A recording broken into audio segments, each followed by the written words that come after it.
সবাইকে নমস্কার জানিয়ে বলছি, প্লিজ দয়া করে কেউ কাউন্টিং এজেন্টরা এবং প্রার্থী ক্যান্ডিডেটরা তারা ভোটিং এলাকা ছেড়ে আসবেন না। স্ট্রং রুমে যেখানে কাউন্টিং হচ্ছে, মানে সেন্টারে, সেখান ছেড়ে কেউ আসবেন না। এটা বিজেপির প্ল্যান। প্রথম 2-3 রাউন্ডে আমি কালকে থেকেই বলছি যে ওদেরগুলো আগে দেখাবে, আমাদেরগুলো পরে দেখাবে। এবং অনেক জায়গায় 2-3 রাউন্ড কাউন্টিং করার পরে প্রায় 100টা জায়গায় কাউন্টিং বন্ধ করে রেখে দিয়েছে। এবং কল্যাণীতে ধরা পড়েছে 7টা মেশিন, যেখানে কোনো মিল নেই। এটা টোটাল ফোর্স, পুলিশ সেন্ট্রাল ফোর্সকে দিয়ে চারিদিকে তৃণমূল কংগ্রেসের উপর অত্যাচার করছে, অফিস ভাঙছে, জোর করে দখল করছে। এসআইআর নামে আপনারা দেখেছেন ভোট লুট করেছে যাতে যে সিটগুলো জিততে পারে। কিন্তু এখনও এমন 70টা সিট আছে, 100টা সিট আছে যেগুলো আমরা এগিয়ে আছি, সেগুলো বলছে না। টোটালটাই মিথ্যে নিউজ খাওয়াচ্ছে।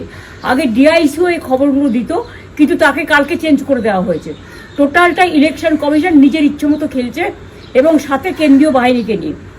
এবং আমাদের পুলিশরা টোটাল মাথা নত করে কেন্দ্রীয় বাহিনীর আন্ডারে কাজ করছে। সুতরাং আমি আমাদের কাউন্টিং এজেন্টদের, আমাদের সমস্ত পার্টির কর্মীদের বলবো, অত মন খারাপ করার কারণ নেই। আমি বলেছিলাম সূর্যাস্তের পরে আপনারা জিতবেন। 3 রাউন্ড 4 রাউন্ড কাউন্ট হলেও এটা 14 রাউন্ড থেকে 18 রাউন্ড কাউন্ট হয়, তখন আপনারা জিতবেন। Wait and see, watch. আমরা সবাই আপনাদের সাথে আছি, আপনারা কেউ ভয় পাবেন না, নিশ্চিন্তে থাকুন। আমরা বাঘের বাচ্চার মতো লড়াই করে যাবো।